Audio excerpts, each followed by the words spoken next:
un saúdo, bueno, non sei se de des ao longo da túa carreira, polo que vai, esa segunda metade onde 17 remates a portería, 11 por dentro, non vos puideron permitir puntuar.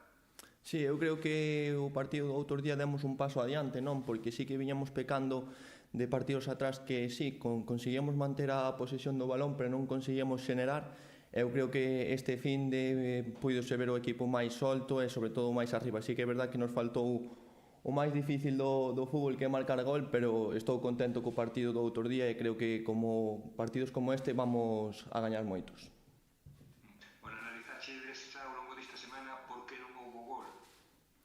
Bueno, estuvimos mirando en vídeos e tal, pero bueno, eu creo que son pequeños detalles, non? Que son os que ao final marcan a diferencia, pero eu creo que non nos temos que obsesionar. Eu xa como che digo antes, seguir a liña esta que eu creo que, aunque non se vexa reflexada nos resultados, é ascendente, non? Cada partido que vai pasando o equipo vai medrando, non?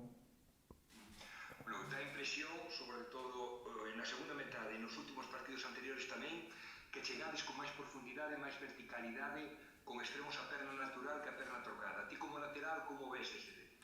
Bueno, a min eso dame un pouco igual, xa o que vexa aí o míster, se ve que así podemos facer máis daño, pois o mellor po equipo. Si que é verdad que últimamente a perna natural estános axudando máis, pero bueno, eso xa vai depender un pouco do míster e tamén depende un pouco do equipo que teñas enfrente, non? Bueno, chega o Tenerife, pero antes de analizar o partido, Iago, xogan hoxe ás 10 da noite, o na Peninsular Copa do Rei en Granada, ali no Heliodoro. As míticas 72 horas de descanso, coidas que poden acusar o domingo este partido ou non?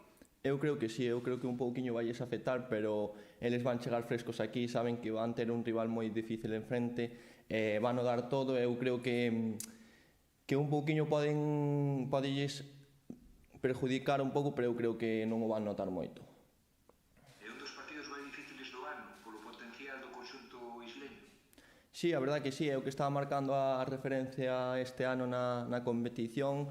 Para nós é moi importante este partido porque se conseguimos sumar de 3, pois é dar un golpe na mesa e o equipo está preparado para isto, non?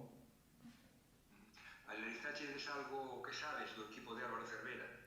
Bueno, hasta ahora pouco podemos analizar, pero bueno, eu creo que un equipo que nos vai presionar arriba, que nos vai intentar quitar o balón, un pouco iso, non? E nos intentaremos, cas nosas armas, contrarrestar as súas, non? Ainda que sexa un domingo ás 8:30, o factor Anxo Carro ten que ser fundamental. Sí, encima o luns, se non recordo mal, é festivo, entonces eso non vai nos axudar moito máis, e diante da nosa afección eso vai ser moi importante, porque sempre o digo, son moi importantes para nós, é como o xogador número 12, non? Bueno, a nivel individual, imagino que contento, non? Sempre que estás disponible, sacando sancións e lesións, sempre titular.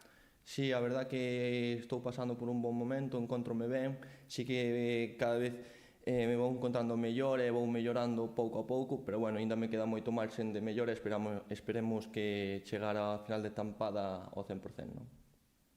Voltas esta temporada ao fútbol español, depois de estar en Rumanía, Iago, que che parece o nivel que hai neste grupo de Primeira Federativa? Bueno, eu sempre o dixen, é un nivel moi competitivo, que calquer equipo che compite, vas a campos moi complicados, e eso é o que fai que estas ligas sean tan igualadas, non? E iso, a verdade é que é bonito tanto para o espectador como para o xogador, porque en calquer campo tens que ir ao 100%, porque senón sabes que non vas conseguir os 3 puntos.